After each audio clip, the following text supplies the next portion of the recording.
안녕하십니까. 사회복지학 개론 여러분과 함께 진행하게 될 김은경입니다. 앞서서 우리가 인간행동과 사회환경이라던가 지역사회 복지라던가 다양한 것들에 대해서 학습을 했고요. 그리고 이제 마지막으로 사회복지 서비스 분야에 대해서 이제 우리가 학습을 하고 있습니다.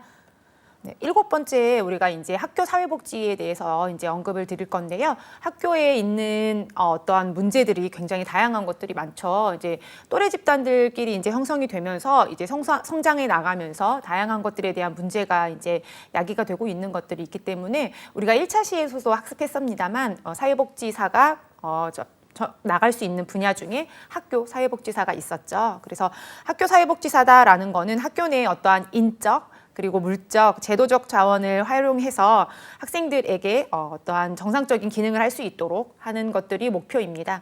그랬었을 때 이제 학교 사회복지사에 관련되어 있는 정의들이 이제 나와 있는데요. 복지 분야뿐만 아니라 다양한 분야들이 다 이제 다른 나라를 통해서 우리나라에 들어온 거기 때문에 정립된 어떤 정의들이라던가 어떠한 역할, 기능 이런 것들을 봤었을 땐 대부분 이제 외국 학자분들이 많이 나와 있습니다. 그래서 미국에서는 이제 사회 사업 연감이라는 게 있어서요. 여기서 이제 매년 이렇게 발표가 되는 것들도 있고요. 코스틴, 그다음에 알렌, 그다음에 루리 이런 학자들이 학교 사회복지에 대해서 정의를 언급했습니다. 학교 사회복지 같은 경우에는 뭐 일반 아동도 있고 특수 아동도 있고요. 그리고 뭐 장애 아동도 있고 다양한 아동들이 이제 문제들이 발생을 할 수도 있는데 이러한 것들을 통합해서 우리가 이제 학교와 지역 사회를 연결해 주는 게 학교 사회복지라고 할 수 있겠습니다. 발달 과정은 표에서 보시는 것처럼 방문 교사 시기가 있고요. 그리고 어떤 전문화 시기, 이래서 반문 교사도 진행을 하면서 이렇게 현대적으로 바뀌고 있는 이러한 시기가 있고요. 그다음에 나중에는 이제 통합 서비스 시기에 해당이 됩니다. 그래서 현재는 우리가 받고 있는 거는 통합 서비스 시기에 해당이 되고 있습니다. 첫 번째 방문 교사 시기를 볼게요. 그래서 학교 선생님들이 집으로 찾아가서 이렇게 방문 교사하는 이러한 것들이 있죠. 그래서 1900년대 초기에 미국 사회에서 도입이 됐었던 거였고요. 사실은 이건 우리나라에도 이제 그대로 도입이 돼서 학생이 성장을 하는 어떤 가정 환경이나 어떤지, 형편이 어떤지 이런 것들에 대해서 이제 파악을 해보기 시작했었던 시기죠. 근데 이 시기에 어떤 장단점들이 있다라고 하면은 학교에서 어떤 설문을 할 때 리스트를 작성할 때 부모 조남이 어떻게 되고 그다음에 이제 직업이 뭐고 부모님이 학력이 어디까지 나왔고 이런 것들까지도 다 리서치를 했었었죠. 이런 것들이 사실은 어떤 지금 현대 사회에서 생각을 했었을 때는 개인 정보인데 너무 개인적인 건데 이게 노출이 돼도 되는 건가? 혹은 차별은 없나? 이런 것들과 관련되어 있는 것들이 논의가 많이 되기 때문에 요즘에는 사실 학교에서는 그렇게 리서치를 하고 있지 않죠. 그래서 부모님이 잡이 어떤 건지 그다음에 어디까지 학력이 되는지 이런 것들에 대해서는 파악을 하고 있지 않습니다. 그래서 방문교사, 처음에 방문교사 시기에는 이렇게 가족과 그다음에 가정, 학교, 그다음에 이 지역사회가 서로 연계돼서 프로그램처럼 운영이 됐었던 게 방문교사 시기입니다. 자, 이 시기를 지나서 우리가 전문화 시기에 이제 들어서기 시작을 하죠. 그러면은 이제 어떠한 다양한 것들, 이제 학교에 대한 것들이 점점 대두가 되기 시작을 합니다. 그러면서 이제 다양한 역할들이 이제 시작이 되고요. 그래서 학교가 이제 지역사회와 어떤 가정 간에 연계하는 중간에 어떤 브릿지 역할을 하기 위해서 다양한 프로그램들도 운영이 되기 시작을 하고 이게 1980년대까지 이제 이루어지기 시작을 하는 게 전문화 시기입니다. 이 시기를 넘어서 우리가 이제 통합 서비스 시기, 이제 근대 이후로 보는 것들이죠. 그래서 1980년대 이후에 통합 시기로 보고 있습니다. 그래서 가정 방문은 지금은 거의 진행을 안 하고 있죠. 그렇지만 그때보다 더 좀 밀접하게 우리가 케어를 하고 있는 것들 중에 하나가 아이가 등교를 하지 않으면 우리가 학교에서 전화를 가죠. 가정으로 부모님들께 연락이 가고 왜 등교를 안 했는지, 며칠 이상 등교를 하지 않는다던가 이런 것들이 생기면 어떤 연계 기관이라던가 경찰서라던가 이러한 것들에다가도 연계를 할 수도 있습니다. 이런 것들까지도 우리가 이제 학교 복지 쪽으로 이제 활성화가 됐다라고 보시면 될 것 같습니다. 학교에서 발생되는 다양한 문제들이 있죠. 이제 부적응 문제와 그다음에 학교 사회사업과 관련되어 있는 것들이 있는데요. 우선은 첫 번째가 이제 개인적인 부적응에 해당이 됩니다. 우리나라 초등학생 1학년 그 학생들이 이제 너무 스트레스를 많이 받아서 특장애가 온다 이러한 것들도 굉장히 많이 이제 이슈가 됐던 적도 있었거든요. 처음 학교로라는 이제 어떠한 앱을 통해서 이제 서로 이제 활발하게 이제 온라인이나 앱상에서 이제 진행이 되고 있는데요. 이런 것들에서 이제 봤었을 때도 개인적으로 다른 문제는 아닌데 뭐 맞벌이 부모님이라던가 이랬었을 때는 초등학교 1학년이 12시에서 1시 사이에 이제 학교가 끝나죠. 그러면 그 이후에 오후에는 이제 방과 후 수업을 계속 진행을 하게 되고 그 수업이 마무리가 되면은 다시 또 이제 학원 태권도라던가 아니면 미술이라던가 아니면 피아노라던가 이런 것들을 이제 하다가 집에 오게 되는 이런 케이스죠. 그래서 그런 것들이 사실은 굉장히 많이 이제 힘들게 되는 것들도 있고 체력적으로도 그렇고 정신적으로도 그렇고 많이 힘들기 때문에 개인적인 어떤 부적응의 문제들이 나타나는 경우들도 또 있습니다. 자, 그리고 이제 가정적으로 봤었을 때 이제 부적응 문제가 있을 수 있겠죠. 여기에는 어떤 가정 불화라던가 결손 가정이라던가 뭐 아니면은 뭐 다문화나 한가족 뭐 이러한 것들 때문에 어떤 학교에서 뭐 친구들과 사이에서 또래 집단에서 어떤 갈등이 생겼다던가 이런 것들도 있을 수 있죠. 그래서 이런 것들로 인해서 이제 어떤 가정에서 원인이 되는 이러한 부적응들도 있습니다.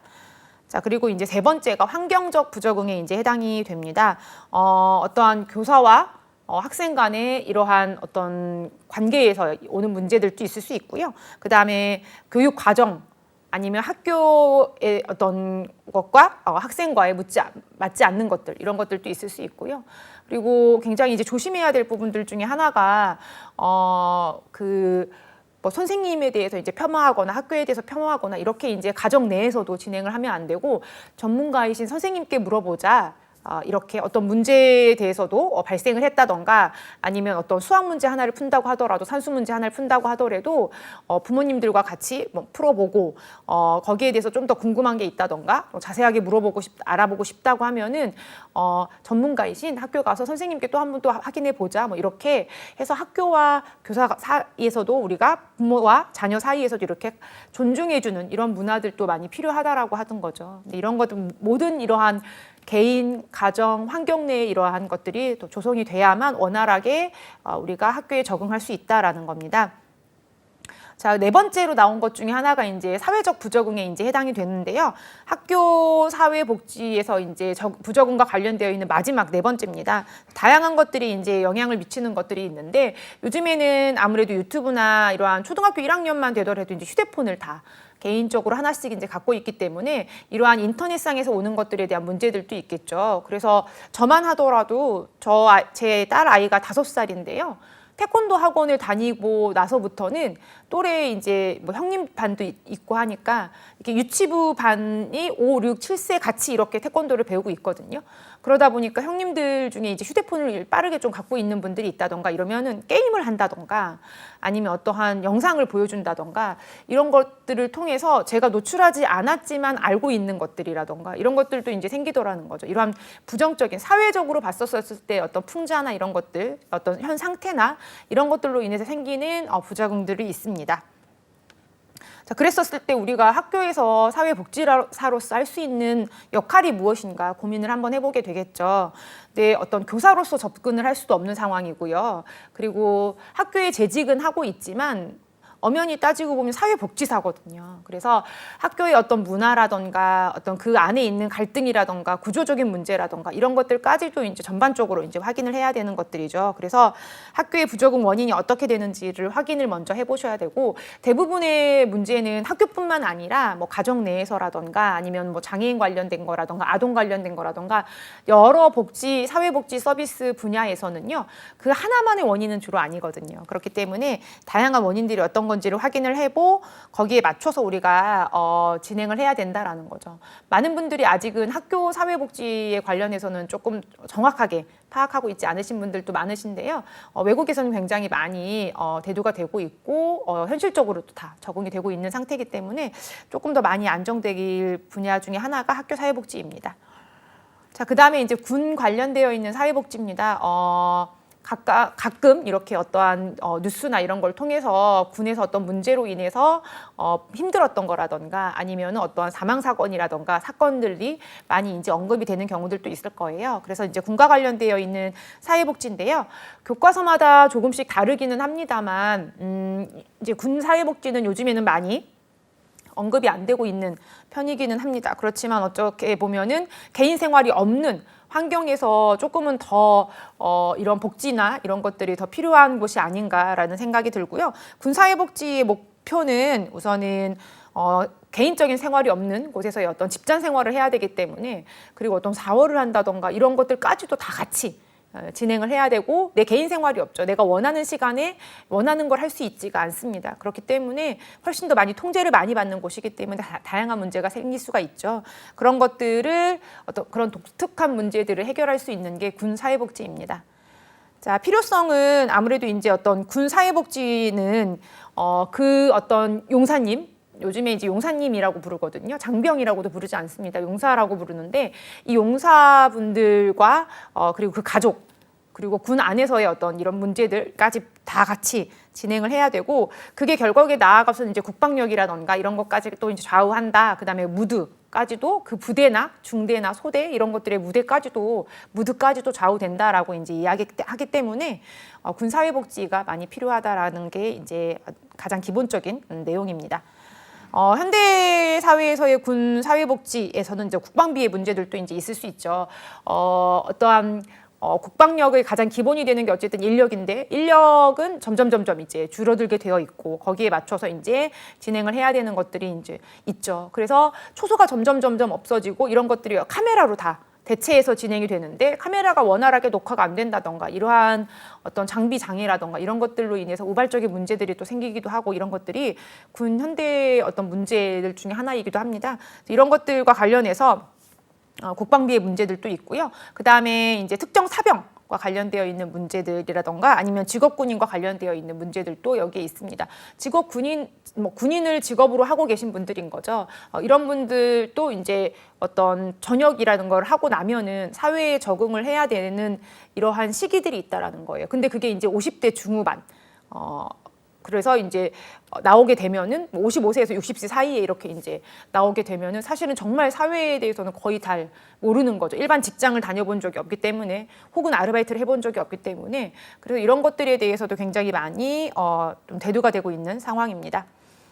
관련해서 이제 다양한 프로그램들이 있는데요. 우선 인력 자원 개발과 관련되어 있는 것들이 있습니다. 그래서 군에서 이제 어떠한 직업군인을 하신 분들 중에 전역을 하신 분들을 어떠한 2차 직업을 갖기 위해서 지원을 해주는 이러한 프로그램들도 있고요. 그리고 이제 그래서 학교와 군이 굉장히 많이 제휴가 되어 있어서 군 안에서 학력을 이제 많이 인정해 주려고 하는 이러한 것들도 있고 그다음에 용사님들 중에서도 자격증을 많이 취득을 했다던가 아니면 취업과 관련되어 있는 컨설팅이라던가 이런 것들도 많이 진행을 하고 있습니다. 그래서 국방부 내에서도 그 어떠한 국군과 관련되어 있는 군인들만 참여할 수 있는 취업 프로그램을 박람회를 운영을 한다던가 아니면은 기차 내에서 취업 관련되어 있는 이동하는 기차 내에서 상담할 수 있는 이런 프로그램을 운영한다던가 이래서 다양한 필드에서의 이러한 복지를 진행을 하고 있는 것들이 있습니다. 그럼에도 불구하고 아직까지도 우리가 군 사회복지와 관련돼서 진행해야 될 여러 과제들 중에 하나가 어떤 거냐면 우선은 안전과 관련되어 있는 것들이죠. 그리고 복지와 관련되어 있는 것들이 굉장히 많이 우선시 되어야 됩니다. 아직까지는 조금 조심스러운 부분이 없지 않아 있지만 이러한 뭐 핸드폰을 소지를 하고서는 절제된 시간 안에 진행을 한다라고 하지만 영내에서는 이런 사진 촬영을 안 된다고 외부로 반입도 안 되고 이런 것들도 이제 굉장히 조심스럽죠. 그래서 각 부대마다는 어떤 그 맵에도 나와 있지가 않습니다. 주소가 노출되어 있지 않고 그렇기 때문에 이러한 것들도 이제 국방력과 관련되어 있는 거기 때문에 그 안에서 사회복지를 적용을 해서 진행을 하는 거에 대해서 절충할 수 있는 과제들이 굉장히 많이 아직도 남아 있습니다.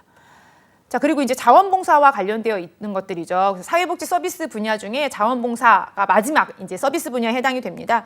그래서 우리가 영국에서부터 시작을 했었고요. 그래서 뭐 인보관이다, 자선조직이다, COS다 뭐 이러한 것들 안에서 이제 여러 가지 것들이 문제가 됐었던 것들 중에 하나인데, 우리나라 같은 경우는 자원봉사다라고 하면은 금전적인 어떤 보상의 문제들도 여기에 해당이 되고요. 그 다음에 요즘에는 우리가 이제 나의 어떤 능력을 기부하는 것들도 여기 해당이 됩니다. 그래서 겨울에 되면은 뭐 연탄 봉사를 한다던가 이런 것들이 이제 언론에 매년 이렇게 연예인분들이 하시게 되면은 이슈가 되는 경우들도 있죠. 아니면은 연예인들이 콘서트를 하게 되면은 쌀을 기부를 한다던가 이런 것들도 여기 해당이 됩니다. 그래서 이러한, 그리고 자원봉사와 관련되어 있는 것들은 굉장히 영역이 넓습니다. 그래서 굉장히 다양하게 우리가 진행을 할 수 있고, 거기에는 공공기관도 포함이 되어 있고요. 그리고 어떠한 자조집단이라던가 지지집단들도 여기에 포함이 되어 있습니다. 각 학자들마다 이렇게 자원봉사에 대해서 정의를 해놓은 것들 중에 하나가, 우리 발독 학자가 이야기를 한 것들 중에 민간기관이나 아니면은 공공기관, 그리고 그 이외에 어떤 사회 행동을 한다던가 집단 행동을 한다던가 이런 게 있었을 때 자신의 시간이나 아니면은 노력을 투여해서 하는 다양한 활동들이 여기에 해당이 된다라고 이제 우리가 자원봉사에 대해서 정의를 해놓은 게 있습니다. 자, 특성에서는 아무래도 이제 보수가 없다라는 것들이 이제 여기 해당이 되죠. 그리고 희생 정신이 이제 포함이 된다, 이런 것들이 있고요.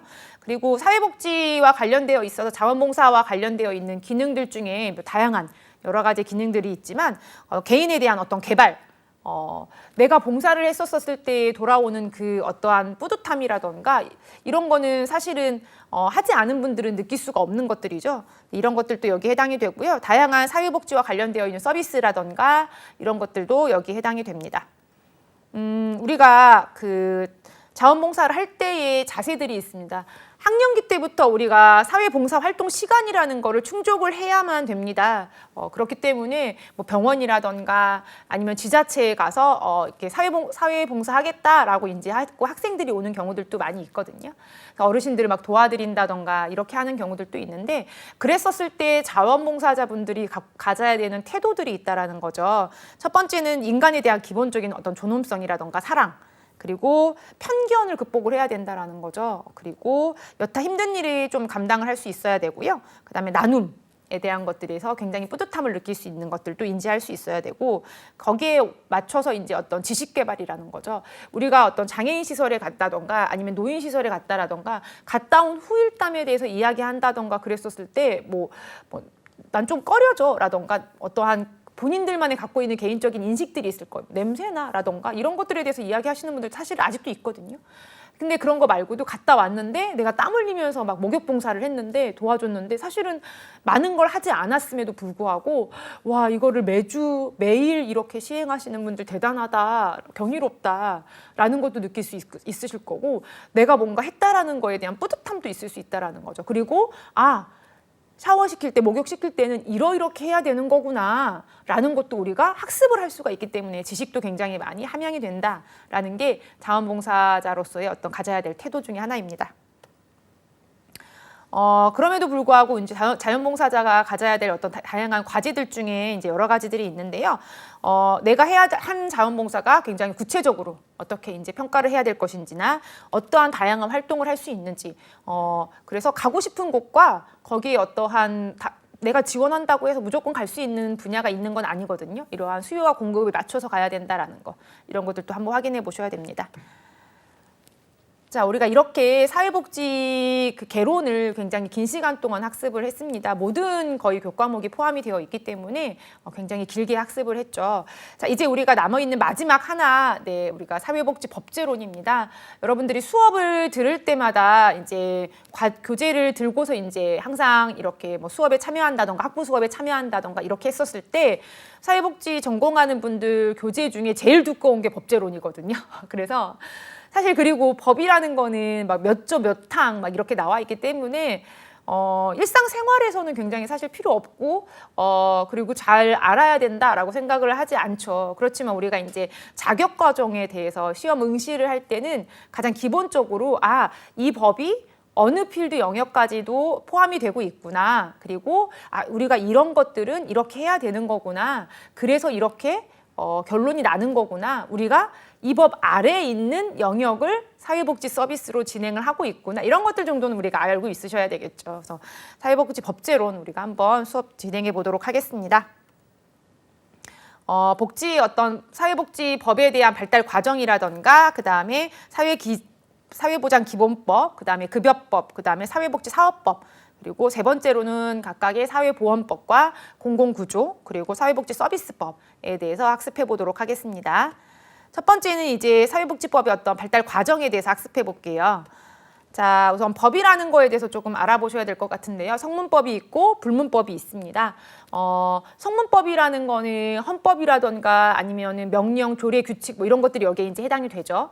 그런데 이제 불문법이다라고 하면은 판례라고 하죠. 그래서 뭐 이렇게 나왔던 판결의 어떤 예시 이런 것들이라던가 관습법 이런 것들이죠. 그래서 사실은 법으로 명시되어 있지는 않았었지만 관례적으로 이렇게 했던 것들이 해당되는 게 이제 불문법이고요. 성문법은 이제 문장으로 이렇게 정리가 되어 있는 게 성문법에 해당이 됩니다. 이러한 모든 법의 성문법에서 가장 상위에 있는 게 헌법이거든요.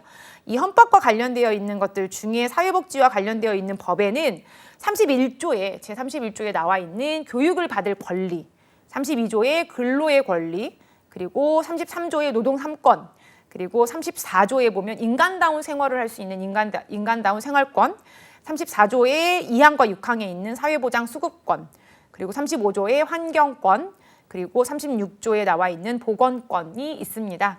자, 법률이다라는 거, 그 다음에 헌법 밑에 이제 법률이 있죠. 그래서 법률이라는 거는 제정을 하는 기관이 이제 있습니다.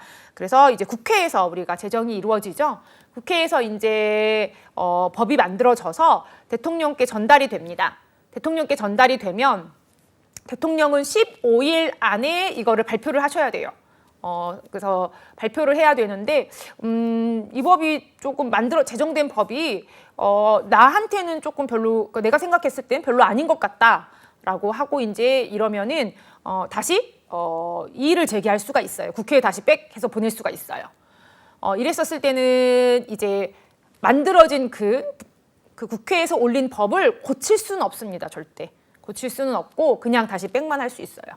그렇게 했었을 때 이제 국회에서는 국회의원의 종족수가 이제 일정 인원수가 참석을 해서 다시 이제 해봤는데 이 법은 그냥 이대로 제정을 하겠다, 변경하지 않겠다라고 하면은 20일 이후에는 자동으로 법이 공포가 됩니다. 대통령이 굳이 공포하지 않아도 공포가 시행이 돼요. 이런 것들이 있습니다. 그래서 사실은 이 순환 과정에 있어서 날짜도 좀 기억을 하시는 게 좋거든요. 15일과 20일 좀 구분해서 기억하는 것도 좋고, 법률이 이렇게 우리가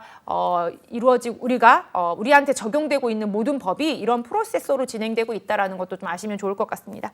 법률이라는 건 그래서 제안을 하고 그다음에 심의 의결을 통해서 이송되고 공포가 되는 과정이 있습니다. 명령이라는 거는 국회 의결을 거치지 아니하고 각각의 어떤 행정기관에서 제정을 하고 있는 것들이 명령에 해당이 됩니다. 자, 우리가 사회복지법이 그중에 이제 사회복지사에 관련되어 있는 법은 사회복지법에 해당이 되죠. 사회복지법에는 제34조 2항에 해당이 되는 것들이 있고요. 사회복지법에 관련되어 있는 영역이 나와 있습니다. 사회보장기본법, 그다음에 사회보험법, 공공부조법, 그다음에 사회복지 어떤 서비스와 관련되어 있는 다양한 제도들이 나와 있습니다. 우리가 일반법과 특별법이 있어요. 그러면 이 두 개의 법이 만약에 대치가 된다라고 하면 특별법 우선입니다. 그래서 특별법이 이제 뭐 이기게 된다라는 거죠. 자, 예를 들면은 사회보장 관련되어 있는 법이 있어요.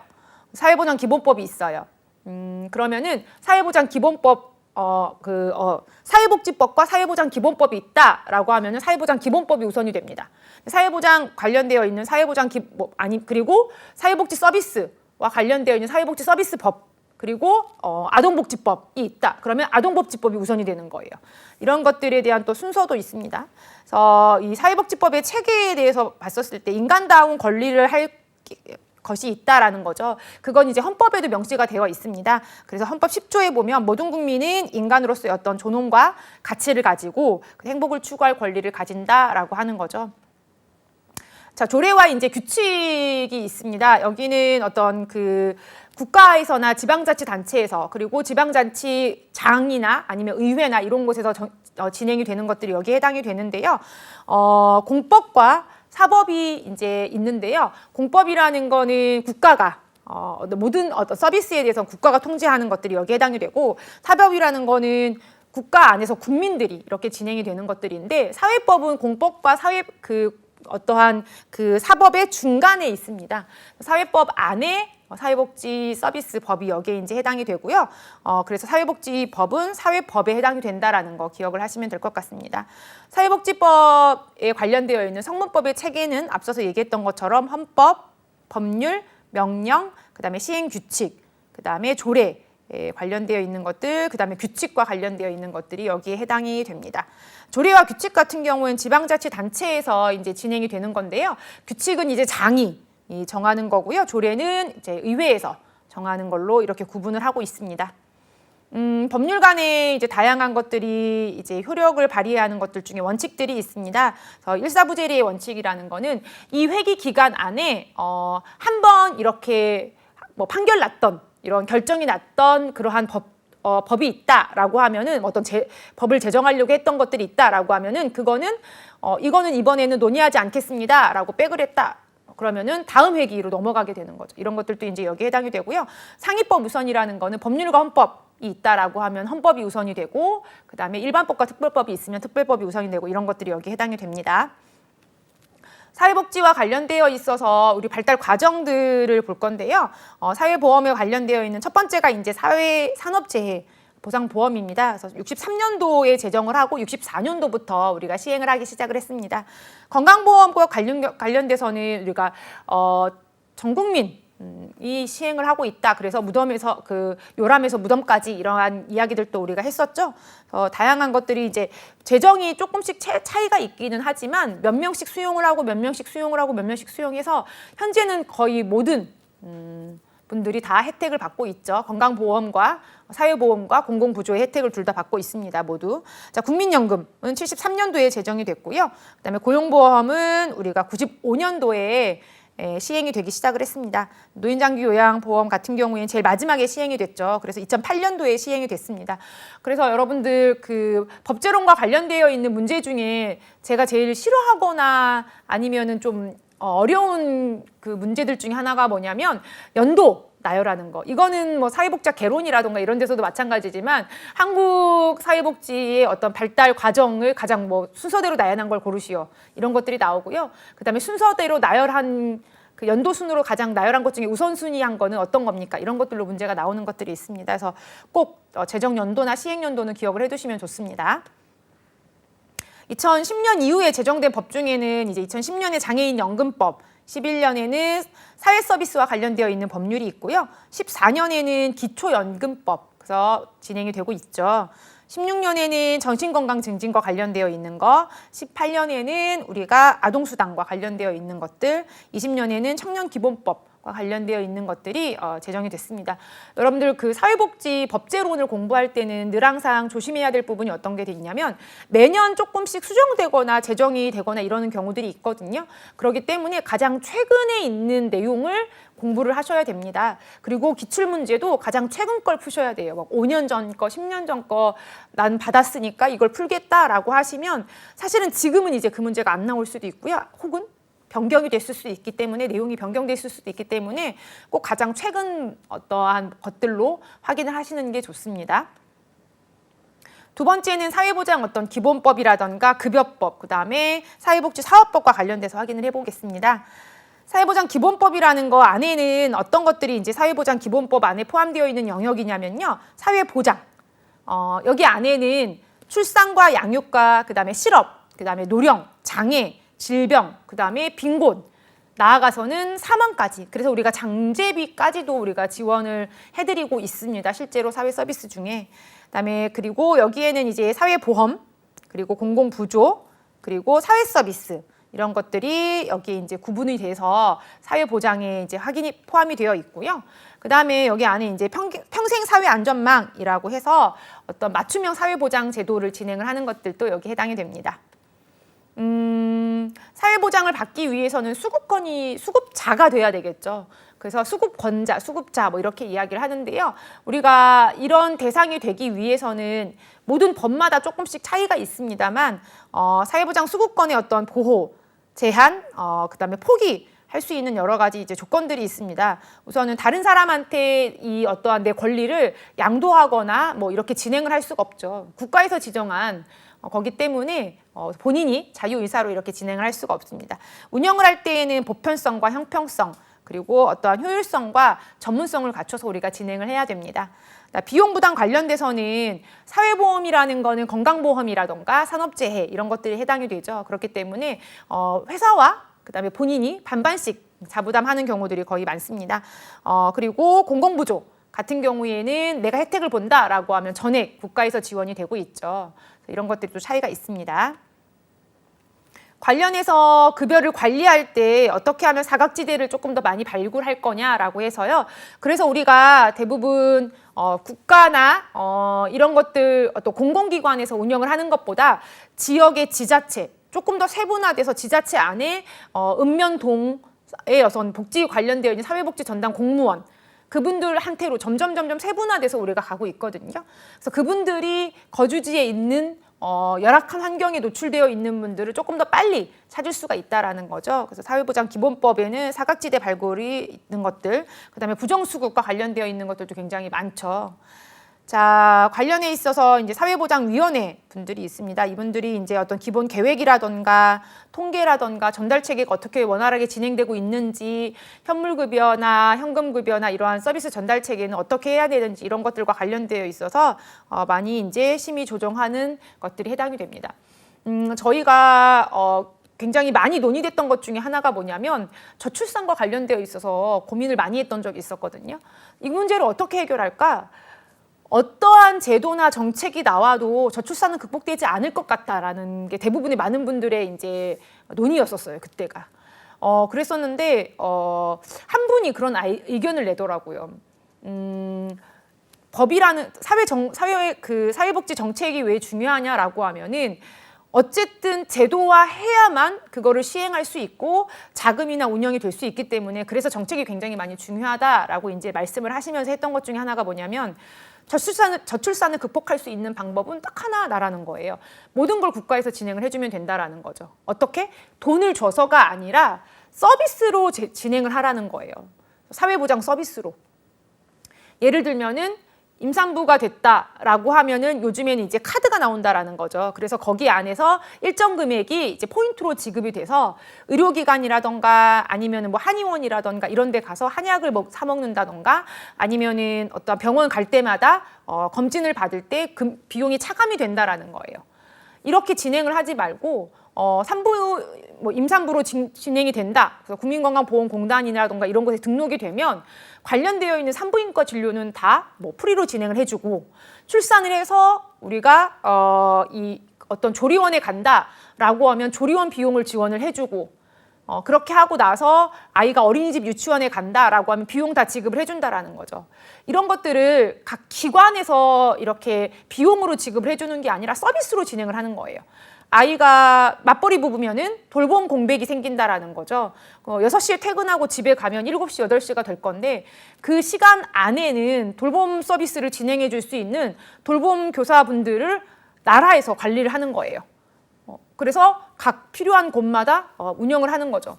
이런 것들을 지금 이제 막 우리나라도 이제 운영을 하고 있는데 그렇게 하다 보면은 사회복지 서비스가 좋아지게 되면 그러면 조금 더 많이 좋아지지 A부터 Z까지 다 이렇게 지원을 해주면 되지 않겠냐라고 이야기를 하더라고요.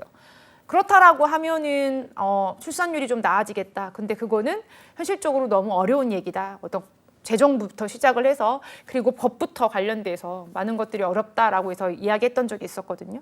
그래서 이러한 사회보장위원회 분들이 지금 제가 언급했던 예시를 들었던 이런 것들과 저출산과 관련되어 있는 거는 극히 일부분의 얘기이지만 이러한 모든 사회복지 서비스를 심의 조정을 하는 것들이 하고 있습니다.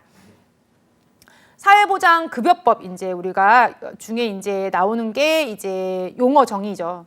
사회보장이라는 거 안에는 이제 받아야 될 수 있는 수급권자분들이 받아야 될 현금이라던가 현물이라던가 그리고 그 이외에 뭐 바우처 서비스 이런 것들이 굉장히 많이 포함되어 있습니다. 수급권자라고 하는 거는 제공받을 권리를 가지신 분들이죠. 그래서 어르신분들이 항상 주민센터에 오셔가지고 뭐 나올 때 되지 않았어? 이렇게 막 말씀하시는 분들도 계시고요. 바우처 관련돼서 지원을 해준다라고 하면 아예 그날은 노선을 따로 이렇게 만드는 경우들도 있습니다. 이렇게 해서 진행을 하는 경우들도 있죠. 자, 이 운영을 할 때 우리가 사회보장 전담 기구들이 이제 운영을 하고 있는데요. 여기에서는 어떠한 국가가 운영하는 것보다는 지방자치단체에서 운영을 하는 게 훨씬 더 지자체에서 운영하는 게 훨씬 더 좋다라고 얘기했고, 그 안에서도 뭐 읍면동 이렇게 조금 더 그래서 진행되는 게 더 좋다라고 이야기를 했죠. 그래서 전담 기구는 지자체장이나 시장, 군수, 구청장이 해당이 됩니다.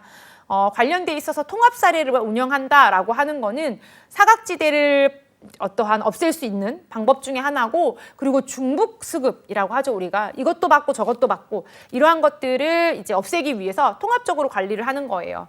그래서 뭐 읍면동 허브화 이런 것들도 이제 해당이 되는 것들이 여기에 해당이 됩니다. 사회복지 27법이라고 하는데 복지 27이라고 이제 이야기를 많이 하거든요. 이건 여러분들 이제 꼭 기억을 해두셔야 되는데, 사회보험과 관련되어 있는 고용이나 차별 관련된 법은 여기 해당이 되지 않습니다. 그래서 이제 아동복지와 관련된 것들이라던가 뭐 장애인복지, 뭐 노인복지 이런 것들은 여기 해당이 되지만 그 이외에 고용이라던가 차별, 수당과 관련된 건 여기 해당이 되지 않고요.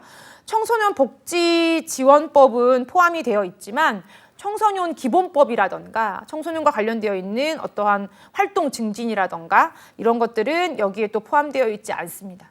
그래서 굉장히 많이 이슈가 되고 있는 것 중에 또 하나죠. 그래서 범위를 좀 더 확대해야 된다 이런 얘기는 늘 항상 우리가 하고 있습니다. 사회복지사를 이제 의무적으로 채용해야 되는 시설이 있는데 그 시설에서 이제 제외되는 시설들이 이제 있다라는 거죠. 보면은 노인복지관은 의무 채용인데 노인 여가복지 시설들이 있다던가 아니면은 수화 통역센터. 저도 이제 취업을 하고 나서 한동안은 수화 교실 다니면서 수화를 배웠던 적이 있었거든요. 이러한 것들이라던가 아니면 점자 도서관이라던가 관련되어 있는 것들. 그리고 이제 어떠한 뭐 어린이집, 그 다음에 성매매 관련되어 있는 상담소라던가 정신요양시설이라던가 성폭행 상담소 이런 곳에서는 아직까지도 사회복지사가 진출하지 않는다라는 거죠. 의무 채용이 아니다라는 거예요. 이런 것들도 이제 조금 더 확대해야 될 필요가 있다라는 겁니다. 사회복지 사업법과 관련되어 있어서 이제 법인이 운영을 하는 것들도 있고요. 개인이 운영하는 것들도 있습니다. 법인이 운영할 때는 우리가 시도지사의 허가를 받아야 되고요. 만약에 취소를 한다 라고 했었을 때에는 반드시 취소 상황이 이제 있어야만 우리가 진행을 할 수 있는다. 그 취소에 대한 조건 중에 하나가 이제 부정으로 설립을 했다라는 것들도 여기에 해당이 되거나, 혹은 설립의 어떤 조건을 위반을 하였다던가, 아니면 어떠한 그 기존적으로 운영되고 있는 어떠한 프로그램이라던가 이런 것들이 사실은 조금 사회복지 서비스를 받는 분들한테서 좋지 않은 이러한 어떠한 영향을 준다라고 했었을 때 뭐 수급권자분들이나 서비스 받으시는 분들이 이렇게 민원을 넣는다던가 이럴 수도 있고요. 그럼 현장 조사가 이루어지기도 합니다. 이런 것들로 인해서 설립 허가 취소가 될 수 있습니다. 자, 세 번째는 우리가 이제 사회보험법에 대해서 이제 알아보겠습니다. 사회보험법이라는 거는 이제 우리가 일반적인 상황에서 이제 일상생활을 영위할 수 있으신 분들이 내고 있는 것들이죠. 그래서 이제 산업재해라던가 아니면은 뭐 산업재해 같은 경우에는 다치다가 일하다 다치면 이제 보장받을 수 있는 것들이고요. 건강보험이라던가 아니면은 뭐 고용보험 이런 것들이 이제 여기 해당이 되죠. 산업재해 보장보험에 해당되는 용어들 좀 기억을 해두실 필요가 있습니다. 우리가 이제 나중에 이제 문제풀이 할 시간에도 나오겠지만요. 치유, 장애, 중증 요양 상태, 그 다음에 진폐, 뭐 출퇴근한다라고 이제 우리가 이야기를 하죠. 이런 것들에 대해서 용어 정의는 조금 기억을 해두셔야 되는데요. 치유라는 거는 완치된 건 아니고요. 그 상태에서 그냥 스테이예요. 고정된 상태에서 머물러 있는 것들이 이제 여기에 해당이 되고요. 장애라는 거는 우리가 이제 장애가 있고 장해가 있죠. 해를 입었다라고 생각을 하시면 될 것 같아요. 그래서 우리가 어떠한 정신적 또는 육체적으로 이제 훼손이 된 상태이어서 노동에 대한 노동력을 상실한 경우가 이제 여기에 해당이 되죠. 그리고 중증 요양 상태, 그리고 진폐. 진폐는 이제 관련되어 있는 것들이 어떤 나쁜 공기를 흡입했었을 때, 그래서 주로 이제 폐질환, 폐가 딱딱하게 굳어가는 이러한 것들이 이제 진폐에 해당이 되죠. 그다음에 뭐 출퇴근하는 거는 우리가 9 to 6로 근무하는 회사에 다니고 있다라고 하면은 출퇴근한다라고 이제 볼 수 있겠죠. 보험 급여의 종류가 이제 여러 가지가 있는데요. 요양급여. 요양급여는 이제 당연히 이제 우리가 이제 다쳤을 때 받을 수 있는 급여고요. 장애급여 같은 경우에는 내가 어떻게 일을 하다가 손이라던가 이런 것들이 골절됐는데 아니면 뭐 부러졌다고 우리가 흔히 얘기하죠. 골절됐는데 뭐또 손가락이 뭐 절단됐다던가 이런 것들이 이제 여기 해당이 되겠죠. 그래서 이제 장애를 받게 됐을 때는 등급을 받을 수가 있습니다. 그러한 것들이 장애급여에 해당이 되고요. 유족급여는 이제 사망했었을 때, 근로자가 사망했었을 때 이제 유족급여가 이제 지원이 되죠. 그리고 이제 장례비도 지원이 되고요. 그 다음에 이제 휴업급여라는 거는 우리가 회사에서 우리가 임의적으로 내가 취업을 하지 못한 상태에서 일정 기간 동안 이렇게 지원을 해주는 게 휴업급여에 해당이 되고요. 간병급여는 내가 원치 않았는데 일을 하다가 다친 상황이잖아요. 그래서 간병 지원을 해주는 게 여기에 해당이 되고요. 그다음에 상병보상연금이라는 게 있습니다.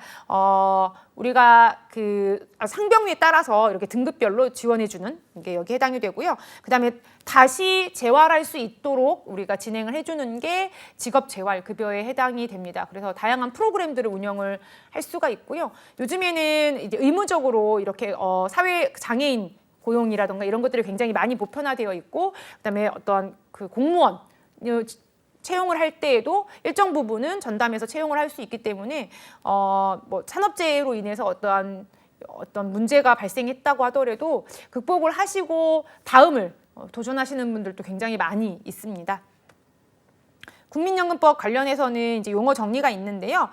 평균 소득 월액, 그 다음에 기준 소득 월액 이런 것들이 조금 더 구분을 하시기가 조금 어렵다라고 하시는 분들이 많은데, 우리가 사실은 평균 소득 월액은 매년 그 사업장에 있는 그 직장 가입자 그리고 지역 가입자의 모든 소득을 합쳐서 평균한 금액이 이제 해당이 됩니다. 평균 금액이고요. 그리고 그 전원의 어떠한 그 모든 금액을 합쳐서 나눈 이 기준소득 월액 이 같은 경우에는 연금보험이나 아니면 급여를 합쳐서 진행을 한 것들이 여기에 해당이 됩니다. 그래서 국민연금법에서는 우리가 기준소득 월액이다라고 이제 이야기를 하는 경우들도 있고, 평균소득 월액이다라고 하는 경우들도 있고요. 그다음에 이제 기부금 관련되어 있는 것들, 그다음에 부담금 이런 것들이 있죠. 그래서 대부분은 우리가 국민연금과 관련되어 있어서는 뭐 산업재해도 마찬가지고 건강보험도 마찬가지지만 회사에서 50% 부담을 하고요. 그 다음에 직장 가입자가 본인이 이제 50% 부담을 하는 경우가 있고, 이제 예외적으로 회사에서 100% 부담을 해주는 이러한 기관들, 중소기관에서는 그렇게 간혹 하는 경우들도 있습니다. 직원복지 차원에서 진행을 하는 경우들도 있습니다. 자, 국민연금법과 관련되어 있어서 급여의 종류와 관련되어 있는 것들이 노령연금이라던가 아니면 장애연금, 그 다음에 유족연금, 그 다음에 반환일시금, 사망일시금이 있습니다. 사망일시금은 이제 사망했었을 때 이제 일시로 한 번에 받는 것들이 이제 여기에 해당이 되고요. 가입자도 이제 사업장에 있는 직장 가입자냐, 아니면은 지역 가입자냐, 아니면은 임의 가입자냐, 임의 계속 가입자냐 이런 것들이 있죠. 그래서 내가 만약에 어떤 그 실직을 했어요. 그래서 뭐 자의로 회사를 그만뒀다던가 아니면 어떠한 우발적인 상황으로 회사를 그만뒀든지 이렇게 고정급여가 이제 없어진 상황이에요. 그러면 4대 보험을 관련되어 있는 사회보장과 관련되어 있는 걸 납부하지 않게 되는 거죠. 그렇게 됐었을 때 국민연금은 내가 일정 기간수를 내야만, 10년을 딱 내야만 내가 정해진 연령에 수령을 할 수가 있다라는 거예요. 그리고 내 연봉이 높으면 높을수록 수령 금액도 더 많아집니다. 이렇기 때문에 이런 것과 관련되어 있어서도 이제 나는 그 개월수를 채워야 되기 때문에 지금은 직장 다니고 있지 않지만 국민연금은 뭐 가입해서 내겠다라고 이제 선택할 수가 있어요. 그렇게 해서 이제 임의 가입자, 임의 계속 가입자가 되는 거죠. 자, 유족연금 관련되어 있어서 이제 소멸 조건들이 있습니다. 수급권자가 사망했었을 때, 이제 그리고 배우자인 수급권자가 재혼을 했었을 때, 예를 들면은 국민연금을 수령을 하고 있었어요. 그러다가 이제 연금을 타는 대상자가 사망을 했어요. 그럼 이제 유족연금을 타게 되는 거죠. 근데 유족연금을 타는 중에 이 수급권자가 뭐 사망을 했다. 혹은 이분이 다른 분하고 재혼을 했다라던가 이런 경우에는 뭐 엑스와이프나 아니면은 뭐 남편들이 이렇게 권리가 없어지는 거죠. 이런 것들이 여기 해당이 됩니다. 세 번째 사회보험법으로 나온 게 이제 고용과 관련되어 있는 것들이죠. 여러분들 그 실업급여라는 거를 이제 받아보신 분도 계시고 받아보지 않으신 분도 계실 건데요. 저도 사회생활을 하면서 딱 한 번밖에 이제 수급을 안 했던 것 같아요. 조건도 굉장히 많이 까다롭고, 그리고 이제 그 하면서도 굉장히 프로그램도 운영을 해야 되고, 그리고 사실은 실업급여를 받는다고 하더라도 재취업을 더 하고 싶은 상황이고, 내가 원치 않는 상황에서 이제 퇴직을 해서 네, 실업급여를 받게 됐다라고 하지만 최저금액만 이제 거의 보장이 되고 있는 상황이기 때문에 사실은 급여보다 훨씬 적죠. 그래서 다시 이렇게 재취업을 빨리 이렇게 하게 되는 경우들이 많죠. 그래서 실업급여라는 거는 이제 구직급여, 그다음에 취업촉진수당으로 이렇게 구분이 되고 있고요. 고용보험법에서 제외되는 다양한 대상자들 중에 하나가 사립학공교직원은 사립보험에 가입이 되어 있죠. 그다음에 그 밖에 이제 어떤 공무원분들도 마찬가지입니다. 그래서 이런 분들은 실업급여가 아니라 이제 다른 고용보험이나 이런 거 다른 것들로 대체가 돼서 진행이 되기 때문에 여기 해당이 되지 않는다라는 거 기억하시면 되겠습니다. 고용보험법이 범위가 굉장히 많이 넓어졌죠. 그래서 이제 건설 노동자분들도 이렇게 뭐 동네에 작은 뭐 빌라 한 채 진다 이런 거 말고요. 굉장히 대기업에서 수주하고 있는 아파트 건설 현장에서 근로하고 계시다라고 하시면은 건설근로공제조합에 가입이 돼가지고 실제로 내가 이제 어떠한 급여도 나중에 받을 수 있고 이렇습니다. 그래서 굉장히 많은 것들이 이제 수용을 하고 있는데요. 여기에는 이제 급여를 받는 분들이 자영업자냐 아니면은 직장 가입자냐 뭐 이렇게 구분이 되죠. 자영업자라고 하면은 뭐 1인 일 수도 있고요. 아니면은 고용주가 돼서 고용인들이 있을 수도 있고요. 자영업자인 경우에는 실업급여 적용하는 것들은 급여 일수가 정해져 있습니다. 대부분 직장 가입자도 마찬가지인데요. 120일에서 210일까지 이렇게 정해져 있습니다. 자, 국민건강보험법과 관련되어 있어서 우리가 대상자들은 실제로 이제 일반적으로 직장에 다니시는 분들이 병원에 갔었을 때 병원비를 일부를 이렇게 공단부담금이라고 해서 병원 영수증에 보시면 나와요. 그래서 공단부담금이라고 해서 일부 금액이 공단에서 지원을 해주고 나머지 본인부담금이라고 하는 것들이 이렇게 나옵니다. 이 본인부담금을 1년에 일정 금액 이상을 많이 냈다라고 하면은 본인부담 환급금이라는 게 또 나와요.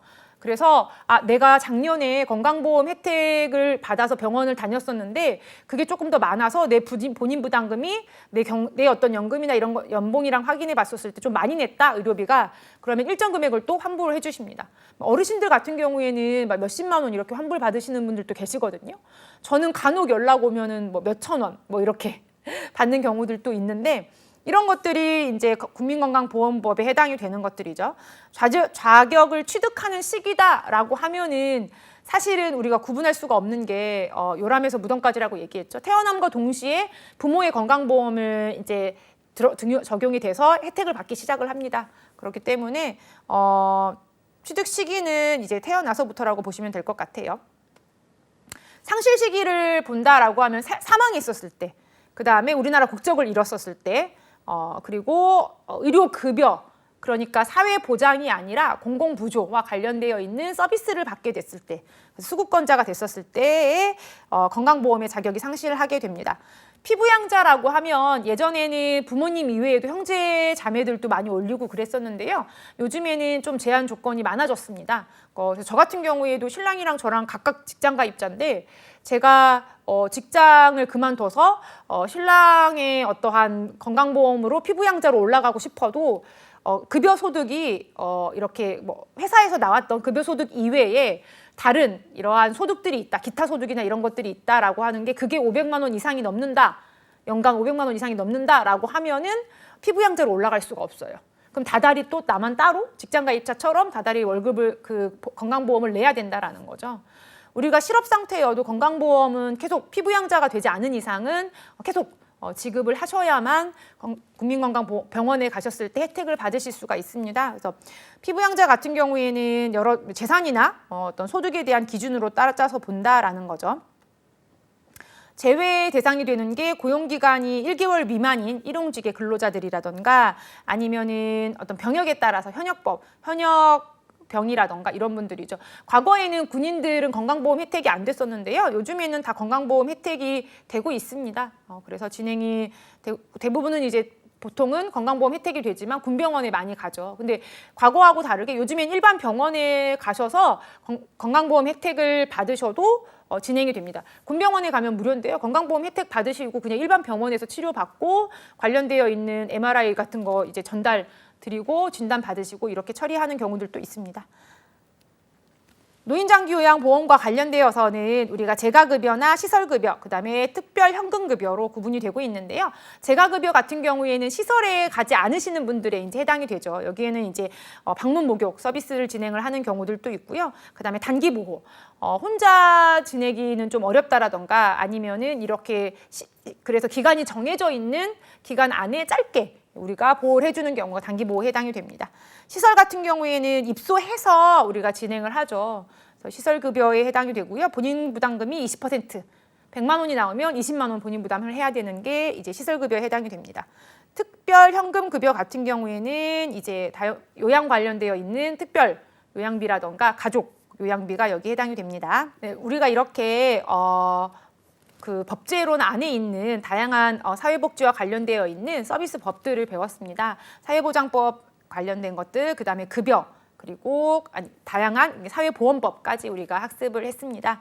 우리가 다음 시간에는 공공부조와 사회 서비스와 관련되어 있는 시간을 학습해 보도록 하겠습니다. 저는 다음 차시에서 다시 뵙도록 하겠습니다. 감사합니다.